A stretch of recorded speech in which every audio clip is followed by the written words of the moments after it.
Conway Hall, London, where ethics matter.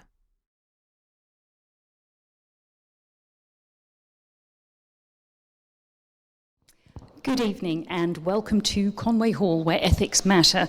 We are a hub for free speech and independent thought in London. This evening, Ethical Matters, we're going to be talking to Ann Sieghart. She is the author of The Authority Gap, Why Women Are Still Taken Less Seriously Than Men. We have some books to sell here for the attendees in person later on, and you can get yours from your local bookshop, wherever you go to. She has spent 20 years as an assistant editor and columnist at The Times, and she has presented such BBC Radio 4 shows as Start the Week, Profile, Analysis, and One to One. She'll be speaking for about 40 minutes, and then we'll have questions afterwards. We'll have questions from our crowd here, and we'll have questions online as well. So please do think about them and write them into your chat window in Zoom. Basically, what we're going to be talking about is the unseen bias, the scale of the gap that still persists between men and women. And if you didn't think that this was still a problem, something that just shocked me was that apparently US Supreme Court justices, female ones, are interrupted far more often than male ones, 96% of the time by men. So you'll be talking about this evening, Ann. Welcome to Conway Hall.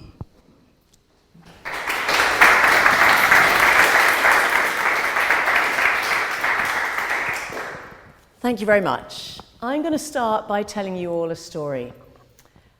When Mary McAleese was President of Ireland, she led a delegation to the Vatican to meet the Pope, Pope John Paul II. Very formal visit, and so they line up in the audience room. In comes the Pope. Mary McAleese is standing at the front of the delegation. He walks straight past her and sticks out his hand to her husband instead, who's standing next to her, and says, "Wouldn't you prefer to be President of Ireland rather than married to the President of Ireland?" The delegation was stunned, as you can imagine. Her husband knew better than to take the bait. So Mary McAleese told me in an interview for this book, The Authority Gap, I interviewed a lot of very authoritative women to find out whether this sort of behaviour had happened to them, because my thinking was, if it's happened even to former presidents and prime ministers and Supreme Court justices, it's basically happened to the whole of womankind. And she said, I reached and took the hand, which was hovering in midair, and said, "Let me introduce myself. I am the President of Ireland, Mary McAleese, elected by the people of Ireland, whether you like it or whether you don't." Now, however much we say that we believe in equality these days, and most of us say that we do, we're still in practice more reluctant to accord authority to women than to men, even when they're leaders or experts in their field. And every woman has a tale to tell about being patronised, underestimated, ignored, interrupted, and generally having their authority challenged, not being taken as seriously as a man. And when I say woman, of course, I mean anyone who presents as a woman. I mean, great strides have been made, and many men are really good and respectful listeners. But however liberal we think we are, we're nowhere near there yet. There's still what I call an authority gap between women and men. I'm going to be like Chris Whitty and have to say, next slide, please. And the authority gap is the mother of all gender gaps, because if women aren't taken as seriously as men, they're going to be paid less, promoted less, hired less, and generally held back in their careers. They're going to feel less confident and less entitled to success. And if we don't do anything about it, the gap between women and men will never disappear. Now, when I put together some slides, not these ones, these are here just to entertain you. When I put together some slides to give a lecture on this subject at Oxford, I thought, well, I better define my terms. So I just Googled authority definition. Very first result that came up on my Google search was the Oxford Dictionary online. And so I took a screenshot of it. And then I looked down the examples that they used to illustrate the use of the word authority. And every single sentence began with the same pronoun. And I think you can guess by now which it was. So there was, he has the natural authority of one who is used to being obeyed. He hit the ball with authority, and he was an authority on the stock market. Now, didn't Margaret Thatcher have the natural authority of one who was used to being obeyed? Doesn't Serena Williams hit the ball with authority? Isn't Helena Morrissey an authority on the stock market? Well, sometimes your subject just comes up and slaps you in the face. I wasn't even looking for that. And the same happened when I searched in Google for a slide on expertise. I thought, I'll get something in Google Images. In the first 20 pictures, there wasn't a single picture of a woman. Bart Simpson appeared before we finally had a woman in a group with men. And finally, there was a big photo of a woman, and I thought, great. And then I looked at it, and I saw that it was actually a woman being explained something by a male expert. I'll give you another example of the authority gap from one of the many fascinating women who I interviewed for this book. Now, this is Louise Richardson. She's the first woman ever to run Oxford University, which is, by some measures, the best university in the world. But she still finds her authority is challenged, even now in this job. So she told me the story. She said, I presided at Congregation, which is basically the parliament of the university, and I sit on a throne, chairing a meeting with 350 people. And there were a couple of people there who had a role in it. It was their first time, and I've done it a dozen times. When I was in mid-speech in front of 350 people, this guy said, "You've got it wrong. You should be reading this," pointing to another part of my speech in front of everybody. I said, "Thank you, but I've actually got it right." And I proceeded. And I said to him the next day, "I'd just like you to give a little thought to one question. Would you have interrupted a male vice-chancellor speaking publicly to a room full of people in a very formal setting to correct what they were saying? Especially when this was your first time at the gathering, and as it turned out, you were wrong." I said, "I did that mental experiment myself last night. I'd like you to do that mental experiment." So this is the mental experiment I'd like us all to do every day, because we might not notice that we're taking women less seriously than men. We might not notice that we interrupt them more and challenge their expertise more and listen to them less, but many of us do. And it makes women fume, and it dents their confidence, and it holds them back. So what I'm saying is it's high time that we change this behaviour. And I'm deliberately saying we, because it's not just men who do it. And it's very much not a man-bashing book. Because however progressive and intelligent, or indeed female, we think we are, scientific studies show that we all, women as well as men, have biases, unconscious biases, even against our own gender. We may not be aware of them. I mean, they're called unconscious for a reason, but they do spill out into our behaviour. And unless we notice and correct for them, we'll just continue to assume that a man knows what he's talking about until he proves otherwise, whereas for women, it's all too often the other way around. And so the authority gap will remain as wide as ever. Now, to see this more clearly, as with lots of things, it often helps to flip things round. So, if you're a man, try to imagine this. Imagine living in a world in which you're routinely patronised by women. Imagine having your views ignored or your expertise frequently challenged by them. Imagine trying to speak up in a meeting only to be talked over by all your female colleagues. Imagine women subordinates resisting you as a boss because of your gender. And imagine women superiors promoting other women even if they're less talented than you. Imagine people almost always addressing the woman you're with before you. Imagine writing a book and finding that half the population is reluctant to read it because it's written by a man. Imagine being trolled on social media with women threatening violence against you merely for expressing your opinion. It's not great, is it? But the trouble is that privilege is often invisible.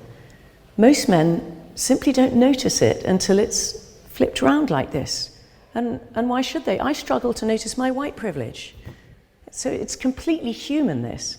But I like to use the analogy of men swimming in a river with the current. They don't notice the current, but they see the banks racing past them. They think, God, I'm a really good swimmer. And then they see women swimming in the opposite direction, struggling to make headway against the current, and they think, just not as good at swimming as I am. They ought to be swimming in a swimming pool and then they would see the difference. But what this means is that there is a deep asymmetry. So when I talk to men about this subject, not all men, and I'm sure not the men in this room, and thank you very much for coming, but when I talk to men about this subject, I often find that they express skepticism. And so they tell me, no, the problem's been solved, my thesis is out of date, if anything, women are being privileged and they are suffering. But this is because they can't see the continuing bias, and we can, because they don't experience the myriad little insults to their self-esteem and their confidence and their competence that women have to put up with daily or weekly. And so not only is that reaction, which not all men have, by the way, but some men have, not only is that reaction as wrong-headed as a white person telling a person of colour that racism doesn't exist, it also proves the exact point of this book, that women's authority is questioned and challenged, even when they know more than the person they're talking to. I spent nearly 4 years researching this book, and it's based on an enormous amount of academic research. Because, as you will see, there is a huge amount of evidence for the continued existence of the authority gap, and it's resistant to being mansplained away. Next slide, please. Now, if a woman thinks that she's being taken less seriously than a man, it's very hard for her to prove that she is the victim of discrimination. He might just be better than her. And in fact, women are often accused of citing sexism as a way of disguising their inadequacy. But there's one really persuasive way, I think, of testing this hypothesis that women are unjustifiably respected less and thought to be less competent and expert than men. And that's to talk to people who've lived as both. And because they're exactly the same person, with the same intelligence and ability and experience and personality and body of work, and the only thing that has changed is their gender, they're uniquely able to identify the effect of gender in their lives. It's a way of correcting for all the other variables and isolating the one that matters. Now, I'm going to tell you the stories of two science professors at Stanford University who, by coincidence, happened to transition in opposite directions at the same time. Ben Barres, a neuroscientist, was astonished by the difference it made to his life once he started living as a man. He said, "I've had the thought 1,000,000 times, I'm just taken more seriously." He said, "My work is taken more seriously. The same damned work," as he put it, is taken more seriously now. And at one seminar, someone at the back who didn't know his history was overheard saying, "Oh, Ben Barres gave a great seminar today, but then his work's much better than his sister's." And Barres concluded, "By far the main difference that I've noticed is that people who don't know I'm transgendered treat me with much more respect. I can even complete a whole sentence without being interrupted by a man." Meanwhile, Joan Roughgarden transitioned in the opposite direction, an evolutionary biologist. And she found exactly the opposite when she started living as a woman. She said, "You get interrupted, you need to find a male to support what you said and not get offended if a male says the same thing and claims credit for it, because at least you got the message out. This is what you have to navigate." And at first she was amused, she told me, after describing how she was much more frequently interrupted and ignored and condescended to by men, particularly those who hadn't known her before. She said, "I thought, well, if women are discriminated against, then I'm darn well going to be discriminated against the same way." Well, the thrill of that's worn off, I can tell you.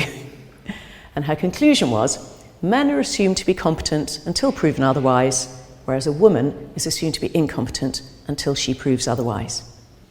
And this may sound very anecdotal, but actually sociologists have done studies of much larger groups of trans men and women and have found exactly the same results. Trans men in particular are amazed by how much more respected they are and how much more seriously they're taken and how much more their failings are overlooked once they start living as a man.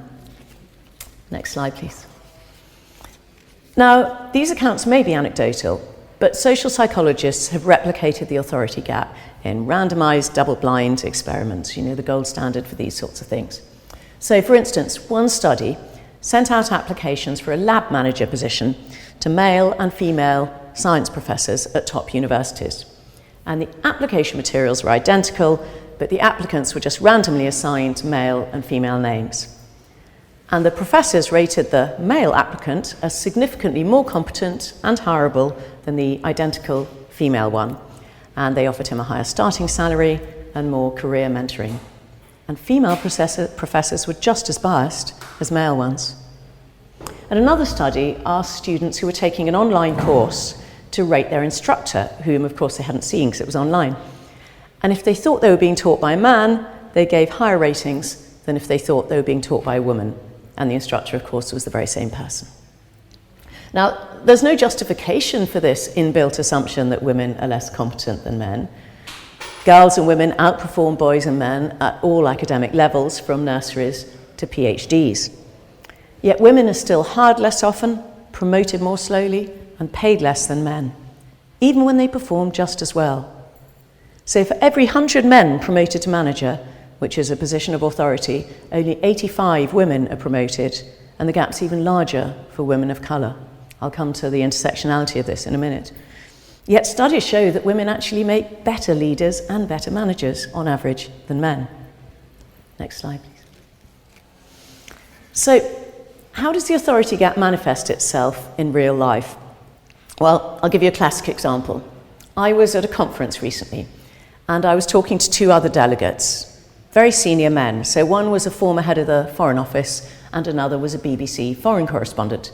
Now, I will readily admit that they are much more expert in foreign affairs than I am.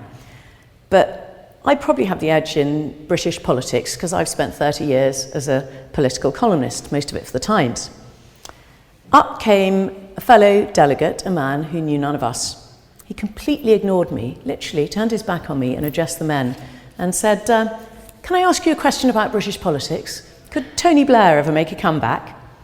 So I said, no, not a chance. And I explained why, and I talked about the composition of the Labour Party and the war in Iraq and all this sort of thing. He couldn't even bear to look at me while I was answering.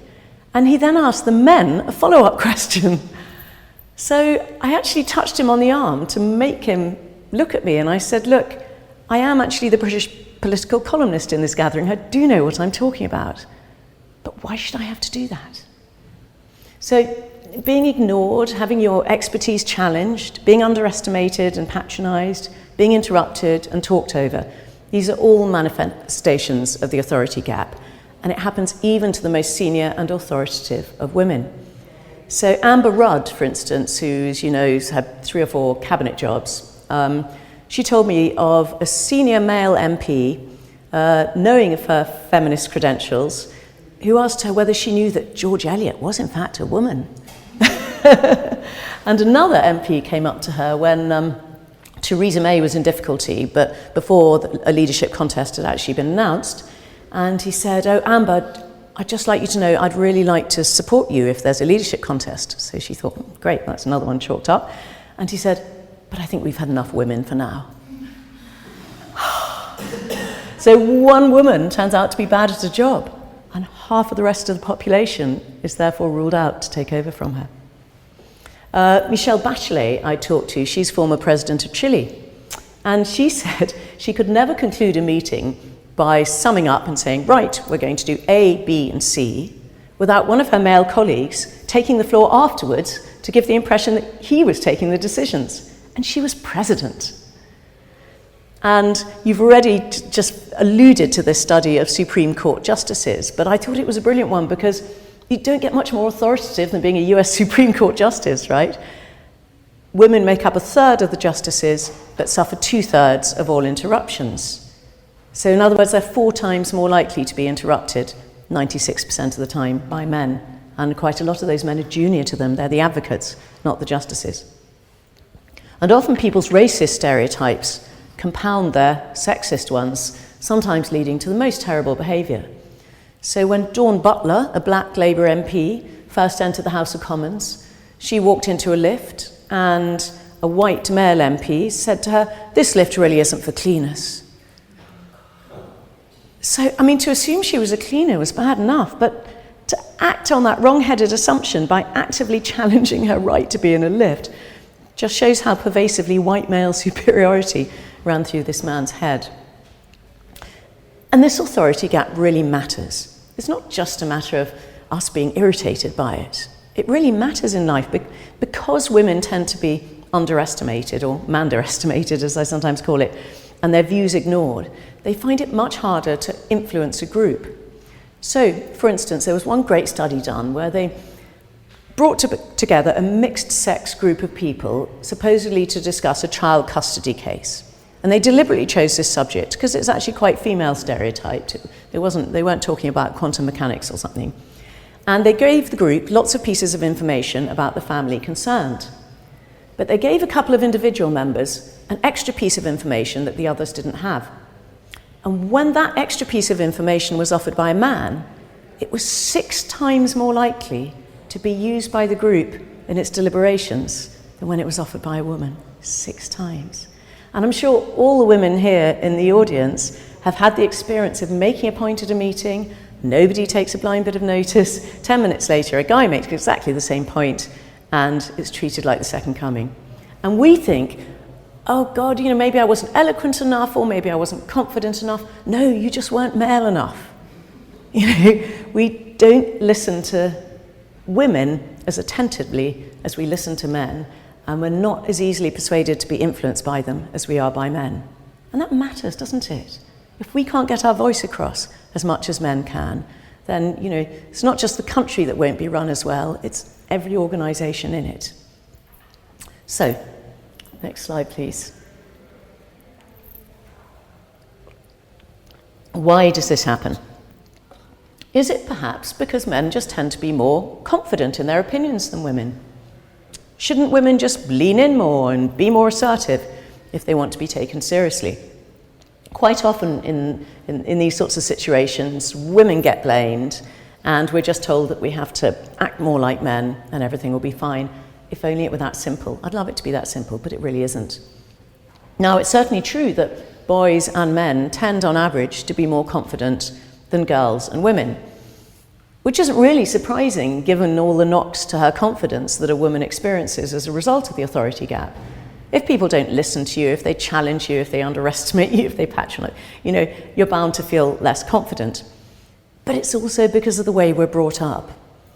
And one of the most depressing pieces of research I came across when I was researching this book was a study which asked British parents to estimate the IQs of their children.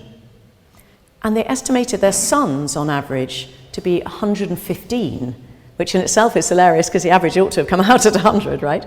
But their sons at 115 and their daughters at only 107, which is an enormous statistical gap.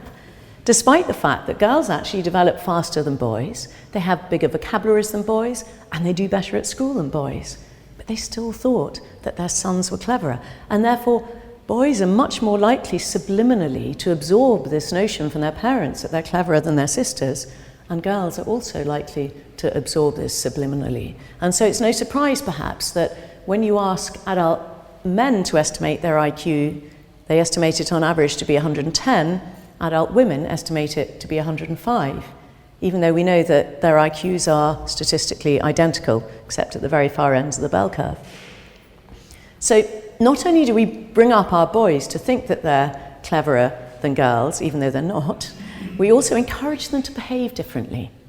So girls are taught to be much more modest and self-deprecating and quiet than boys. And if you watch little boys play and talk together, they tend to be quite sort of boastful and competitive. My dad's got a bigger car than yours, or I scored more goals last season than you did. Whereas girls are much more likely to do themselves down. They'll say, oh, I'm useless at maths, or I hate my hair, or my bum's too big, to be popular with other girls, because they'll be ostracized if they don't. And this continues into adulthood as well. That's the way women bond, isn't it? By admitting their vulnerabilities and their weaknesses. And women don't like other women who are boastful and competitive and pleased with themselves, whereas for men it's absolutely fine. As Eric Byrne, who wrote Games People Play, puts it, men play the mine's bigger than yours game, and women play the mine's smaller than yours one. But if a woman starts to play the mine's bigger than yours game, we really don't like it. So research shows that we punish women who promote themselves while happily accepting men who do. And if a woman appears as confident or as assertive as a man, will tend to feel quite uncomfortable and recoil and use adjectives about her such as abrasive or strident or aggressive or bossy or overbearing or ball-breaking or bitchy even. And these are words that are very rarely applied to men who show exactly the same traits. So why do women get punished for displaying exactly the same behaviour as men? Well, it's all because of these sneaky, old-fashioned, very traditional little stereotypes that lurk somewhere in the darkest recesses of our brains, our unconscious brains. So, as social psychologists put it, women are expected to show communality, is the word they use, and that means being kind and gentle and warm and unthreatening and unassuming and self-deprecating. Whereas men are expected to show agency, and of course that means being confident and determined and assertive and showing leadership. And these stereotypes aren't just descriptive, it's not just how we think women are, but prescriptive, how we think they should be. And so if women start showing agency and being confident and assertive and showing leadership, which they have to do in order to be taken seriously and in order to get on at work, we tend to dislike them because it makes us feel uncomfortable. And that gets in the way of us hiring them and promoting them, or even letting their views influence us. And you might say, well, women should just grow a thicker skin, who cares if we're disliked? Well, it really holds us back, because when it comes to being hired or promoted, likability is a much more important factor, research shows, than it is for women than it is for men, particularly if it's men who are doing the hiring or promoting. Now, women are often blamed for not being assertive enough, and in fact, at the extreme, the sort of Jordan Petersons of this world will say that the gender gap's all women's fault, and if only we asked for more money, we'd earn just as much as men. But actually, researchers have found that women do ask for a pay rise as often as men, but they're just not given it. And in fact, women who negotiate are taking quite a big risk, because hirers are more than 5 times more likely to say that they don't want to work with a woman who negotiates than with a man who does. And this bias comes entirely from men, actually, in this case. Male hirers don't dislike men who negotiate, but they do dislike women who do, whereas female hirers treat both genders the same. So this is one of many double binds for women. If a woman isn't confident or assertive enough, no one will take her seriously, and she won't get anywhere.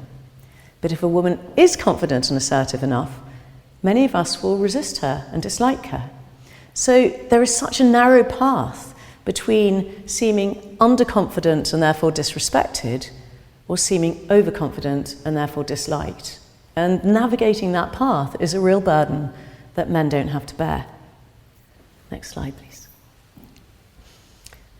Now, perhaps because men tend to be more confident and sometimes more entitled, not all, they also talk more than women, particularly in public settings. So actually, if you wire up men and women for a whole day and count the number of words they've used, it comes out roughly equal. But in public settings, so education, work, a talk like this, you will find that men on average talk much more than men.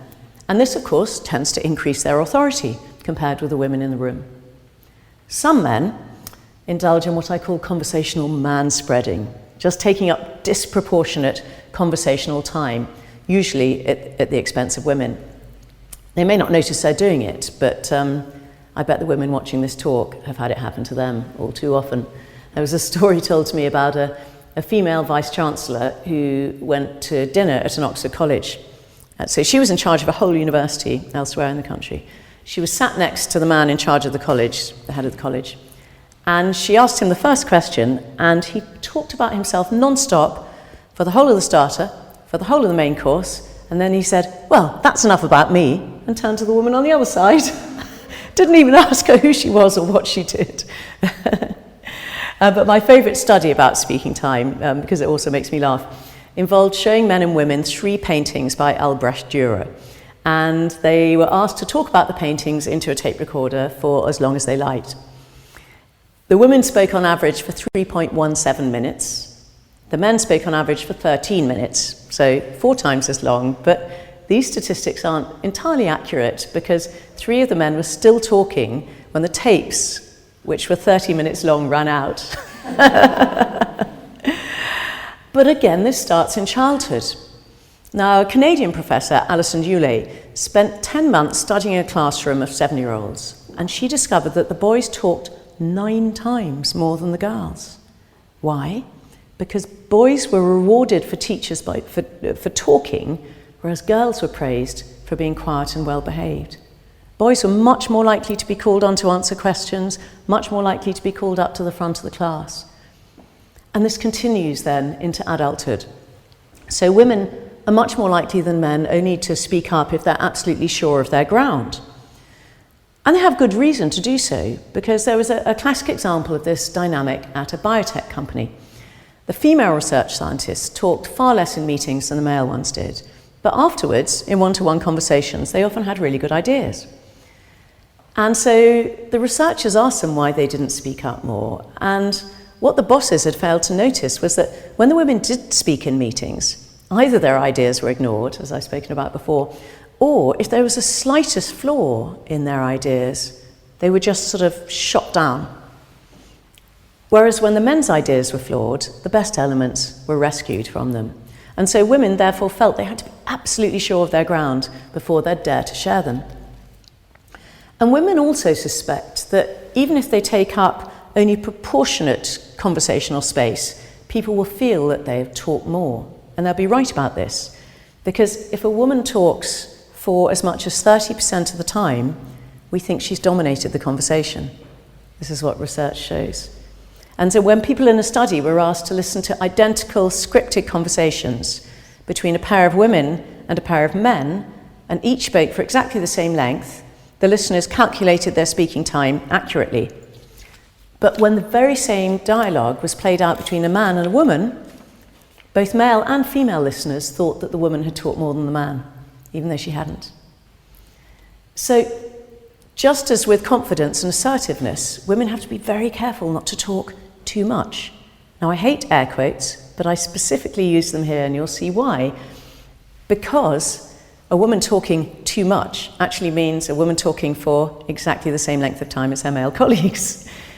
And women then get penalised if they talk too much. So one study was done asking people to rate a fictitious CEO who talked more than other people, as CEOs tend to do.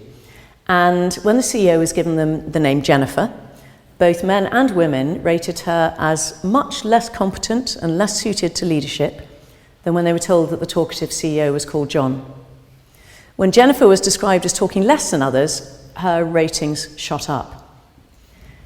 So women, I think, are very aware of this, and they need a lot of emotional intelligence, but they will tend to read the room when they're talking, just in case people's eyes start glazing over, or they start sort of shuffling their papers or checking their phones or something. They know that they mustn't be seen to talk too much. And in fact, you do quite often hear a woman say, "Oh my God, have I talked too much?" which you don't often hear a man say, and I'm even feeling it now. I know I'm meant to be talking, but I still have this little voice in the back of my brain saying, "You're talking too much." So we have to learn to talk enough to be taken seriously, but not so much that other people will disapprove. And again, we sort of need to have the agility of Simone Biles on the balance beam to be able to navigate this, whereas men can just saunter along the floor. Next slide, please. Now, in many of the studies I've cited, though not all, women are just as biased as men. And how can this be, you think? I bet none of you in this room think that you're biased against other women. I certainly didn't think so until I started studying it. But the trouble is that we all have these sneaky little voices in our brains which encourage us to make judgments based on sexist stereotypes. And that's because most of us probably grew up with a father who worked more than our mother, who earned more than our mother. Maybe he had more authority in the home than our mother. And we've certainly all grown up in a world in which men still mainly call the shots. And so this association of male with authority is hardwired into what you might call our reptilian brains, our unconscious brains. And this comes out in the form of unconscious, or sometimes it's called implicit bias. Now, when I made a BBC Radio 4 programme about implicit bias, I asked listeners to imagine a hijacker bursting into the cockpit of a plane and attacking the pilot. And then I said, how did you imagine the pilot? And I guessed that it was probably a white man. Now, Margaret Oakes tweeted afterwards, driving home in uniform, this programme asked me to imagine a pilot. Yes, I pictured a white male, in spite of being a female pilot. That just shows how hardwired this is. And Harvard's implicit association test, which measures how quickly and accurately we're able to associate female and male words with home and work words, shows that implicit bias is actually just as strong among the young as among the old, among liberals as among conservatives, and among women as among men. But this doesn't let men off the hook. It just means that we all need to civilize and humanize and bring up to date our reptilian brains. We need to notice when we're underestimating women or when we're having an unfair reaction to a woman doing something that we find perfectly acceptable in a man, and then correct for it. Can I have the next slide, please? Thank you. And this is all the more important when our gender bias intersects with other biases, such as race, class, sexuality, disability. As Bernardine Evaristo, the wonderful black novelist and creative writing professor, put it to me, the people who have positions of power in our society have for most of my life and most of British history been white, upper-class men. And so that's the default when people think about people in authority. So if you're coming from a background where you're black or Asian or you're a woman or you're working class, then I think you have a battle on your hands because people don't automatically think that you should be in a position of power. So each of these differences from the white, middle-class, male default widens the authority gap, though often in different ways for different ethnicities. But one way or another, the assumption is that these women will be much less competent than white men. So they suffer treatment ranging from underestimation and disrespect to outright hostility sometimes. So for instance, black women are more likely than white women to say that they feel stalled in their careers and that their talents aren't recognised by their superiors. And black women are nearly twice as likely as white women to come up against manifestations of the authority gap, such as having to provide more evidence for their competence or finding other people are surprised at their abilities. And even if they do make it to the top, other people often assume that they're a diversity hire and wouldn't have made it on merit, even when they're brilliant, so they can't win. And then, of course, there are the damaging racial stereotypes that get overlaid on the gender ones, you know, the angry black woman or the submissive Asian woman. Interestingly, though, being a lesbian can actually sometimes be an advantage.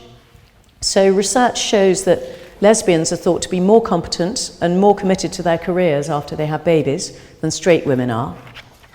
And on the authority ladder, they seem to occupy a space somewhat above straight women and below straight men. And I suspect that's, again, because of the stereotypes that somehow they're allowed to get away with being more confident and assertive, perhaps, than straight women are. The most disadvantaged are disabled women, and they're 19% of women of working age, a big proportion. So the average working woman with disabilities is paid only 80% of what able-bodied women are paid, and we're paid less than able-bodied men, so you can see the gap is wider still. And if a woman has a physical disability, people are all too ready to assume that her brain is affected too. I interviewed, for instance, the fabulous Baroness Hale, who's president of the Liberal Democrats, and she's been in a wheelchair for the last 10 years. And she says more often than not, when someone comes up to her, they will address her carer who's pushing the wheelchair rather than her. So when we're trying to correct for our unconscious bias, we have to be doubly or trebly alert about the intersections that arise thanks to race, class, and disability in particular. Next slide. Now, most of the bias I've talked about is present in both women and men. But I'm now going to talk about a particular male phenomenon, which is some men not even exposing themselves to women's voices or views in the first place. And if you don't listen to what a woman says or writes, how can you accord her any authority at all? Now, the easiest way to measure this, I think, is to look at the books that men and women read. So before going any further, can I ask you just to have a think about the last few books that you read And how many were by men and how many by women? It's all right, I'm not going to test you or ask you to put your hand up. Okay, you can keep it to yourself, but if you're a man and your tally is roughly 50-50, congratulations, I salute you. You were very, very unusual. Because on average, men will read 4 books by a man for every 1 book by a woman, whereas women read roughly equal numbers of books by both genders. There was a study done at Queen Mary University where they interviewed 100 academics, critics, and writers about their fiction reading. So these were people who were already very much involved in the world of books. And they found exactly this ratio. And when asked which novel by a woman they had read most recently, a majority of men found it hard to recall or couldn't answer. And when asked to name the most important novel by a woman written in the last 2 years, many men admitted defeat and confessed that they had no idea. And these were academics, critics, and writers, not just the general population. When Esquire magazine drew up a list of the 80 best books every man should read, and it was described as the greatest works of literature ever published, only 1 was written by a woman, Flannery O'Connor, and I bet that's because they thought Flannery was a man. And it's the same with movies. So men are much less likely to watch, say, the film Little Women, even though it actually has 4 strong male characters and is a brilliant film. Whereas we're quite happy to go and watch, say, 1917, which was also a brilliant film, but it had about 68,000 men and 1 woman for 5 minutes.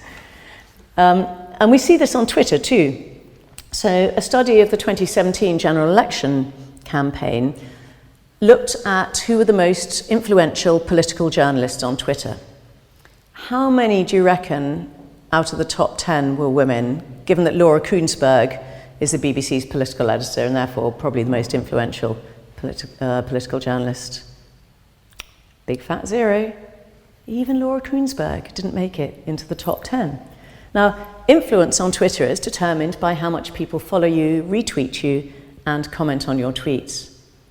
And guess what? The study found that male journalists were nearly 5 times more likely to be retweeted than female ones. And the reason was that the male influencers doing the influencing were much more likely to follow male than female political journalists, and then were much more likely to retweet them or comment on their tweets. And if you don't follow them in the first place, you're not even allowing their views into your newsfeed. And sadly, this isn't counteracted by women following or retweeting other women more than men. They're roughly equal again.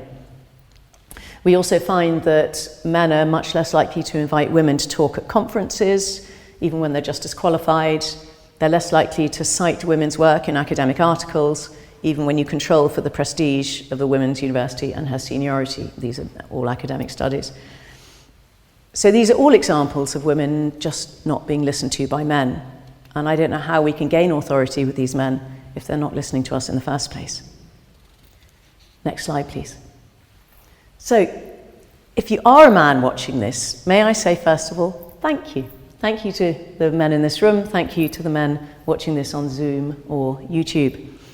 Because you are unusual, actually, in coming to a talk by a woman and mainly about women. But your commitment will be rewarded, for this part is designed for you. Counterintuitively, perhaps, it's mainly about what you can gain as a man from taking women more seriously and treating them with equal respect, because there is a huge amount of evidence to show that this is not a zero-sum game, it's a positive-sum game in which everyone wins. Now, I know this is going to sound really odd and counterintuitive, because you might expect gender equality just to be like a seesaw, as women rise, men fall. Now, I don't deny that there may be individual occasions in which, if you're in direct competition with a woman for a job or a promotion, and the bias against her is dissolved, you may find that she beats you on merit. But in pretty much every other aspect of your life, including your day-to-day interactions at home and at work, gender equality is actually likely to make you happier, healthier, and more satisfied with your life. First of all, men who treat women with equal respect will find that women like and fancy them more. So a friend of mine's son came back from university once and he said, "Dad, I've discovered the secret of pulling girls." And my friend said, "Oh, great, Tom, what is it?" And he said, It's really easy. All you have to do is listen to what they say. And he hadn't even read The Authority Gap. But it's so true. Any woman can tell you that within a minute or so of meeting a man, they can tell whether he's genuinely interested in what she's saying and is treating her as an equal, or is patronising her and all he's thinking about is, what am I going to say next about myself? And why should she be interested in the second type, frankly, either as a friend or a lover, if he clearly thinks that he's superior and has no interest in her as a person? Believe me, being sexist is not a good look for a man. But you don't just have to believe me either, because there is a lot of academic research even on this.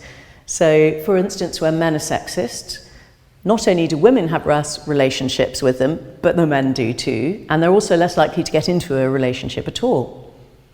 But also reams of research shows that everyone in a heterosexual family, including the man himself, gains from a man sharing in a more egalitarian relationship. In other words, sharing the childcare equally, sharing the chores equally, treating each other equally, and having equal authority at home. So the woman obviously is more satisfied with the relationship, and the couple communicate better, she feels respected and part of a genuine team, which means that she feels less resentful and is less exhausted by taking a disproportionate share of the unpaid work. And as a result, she is happier and healthier. So the children, who do better at school in these relationships and show fewer behavioural difficulties. But best of all, for these purposes, the men themselves are also happier and healthier. So they are twice as likely to say they're satisfied with their life, half as likely to be depressed. They drink less, they smoke less, they take fewer drugs, they sleep better at night, and here is the absolute clincher: they get more frequent and better sex. So what is not to like? And fathers being more involved with their children don't just free up women to advance at work, which they do, and that helps to narrow the authority gap, but they also transform attitudes in the next generation. So the research shows that daughters with dads who do their fair share at home are more likely to follow their career aspirations, and often in less stereotypical careers, engineering, STEM subjects, whatever, with more self-esteem and more self-confidence. And certainly for all the 50 or so very powerful women I interviewed for this book, a real common thread was they said, my father believed in me. And sons who see their fathers share the household duties equally have a more egalitarian view of women's and men's roles. And when they become teenagers, they're half as likely to be violent as their friends who have much more rigid views about masculinity and gender. So if men are happier at home in more gender-equal households, how about at work? Well, my observations about sexist men hold true in the workplace too. If you treat your female colleagues with equal respect and value their competence as highly as that of men, it's like giving them a happy pill. They will be so pleased, and they will be more loyal and more engaged and work harder and be less likely to leave their jobs. And if you're lucky enough to have a female boss, you will probably find her a better manager, because the research shows that people who work for women tend to be more engaged and loyal than people who work for male managers. So, last slide, please. So now I hope I persuaded you that it's in your interest. Let's look at what we can all do as individuals to narrow the authority gap. I counted recently, I've got 140 solutions at the back of the book, and I can't go through them all now. And the reason is because every little instance of authority gap behaviour may seem small, but they compound like compound interest. They roll up over the course of a lifetime to create this enormous gap between women's and men's opportunities and achievements. And because they are each small instances, there are lots of small solutions that together I think could really help us to narrow the gap. But I'm just going to give you a little tasting menu. The most important and first thing we all have to do is accept that however liberal and intelligent and female we are, we all suffer from unconscious bias. I know I suffer from it myself, and I've written a whole book about it. And we can't stop it. We can't put a lid on it. It's going to be there whether we like it or not. And we don't even need to feel ashamed of it, but we can recognise that it's based on incorrect assumptions and outdated stereotypes, and then correct for it in our behaviour. So, for instance, this is a trivial thing, but we can notice if we walk up to a man and a woman standing together, don't automatically address the man first. We can listen as actively and attentively to women as we do to men. We can notice if we interrupt women more than men, and if so, try not to do it. And we can notice if we're challenging them more than men, and if so, ask ourselves why. We shouldn't assume that a woman will know less than a man about a stereotypically male subject, because just because fewer women than men on average, for instance, follow sport, doesn't mean that any individual woman won't be an expert. If we're male, we can try to internalize the notion that there's nothing humiliating about accepting a woman's expertise or authority and allowing her views to influence ours. She's just another person. If we're male, we can actively seek out books and films and TV programs about or by women. We may be surprised by how much we enjoy them. Actually, it's quite interesting on Goodreads, where people review books. The average score of a man reviewing a book by a woman is slightly higher than men reviewing books by men. They get 3.9 stars rather than 3.8. We can look at who we follow and engage with on social media and try to address the balance if it's many more men than women.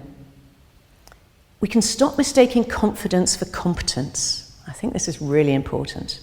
We shouldn't assume that the man with the loudest voice in the room knows what he's talking about. And we shouldn't automatically believe a woman when she's being self-deprecating. We should understand that that's the way she's been brought up to behave. Men can call out other men when they're being sexist and tell them it's just as unacceptable as being racist. And you may find you have more male allies than you think when you do this, because the research suggests that men tend to overestimate the sexism of other men. We can be careful of the adjectives that come to mind when we see a woman of authority. Do we find her abrasive and strident and bossy and aggressive or unlikable? And if so, is that telling us more about our own biases than about the woman in front of us? If we're a man in a straight relationship, we can give equal weight to our partner's career, if that's what she wants, and always treat what she says with respect, particularly in front of your children if you have them. We can take equal responsibility for the unpaid work at home and not see it as helping her, because it is actually a team effort. But most importantly, we can treat every single person we meet as an individual and just not judge them through this warped template of dated stereotypes. Now, there's so much more to be said about how to narrow the authority gap, and I haven't even started really on what we can do as colleagues, what teachers, employers, and the media can do, and what structural changes we can make in society to allow women the authority they deserve. But I just hope I've whetted your appetite and made you think a little about how you as an individual can contribute to making the world a more equal place. We'll all be happier, healthier, and more satisfied with our lives, men as well as women, if you do. Thank you.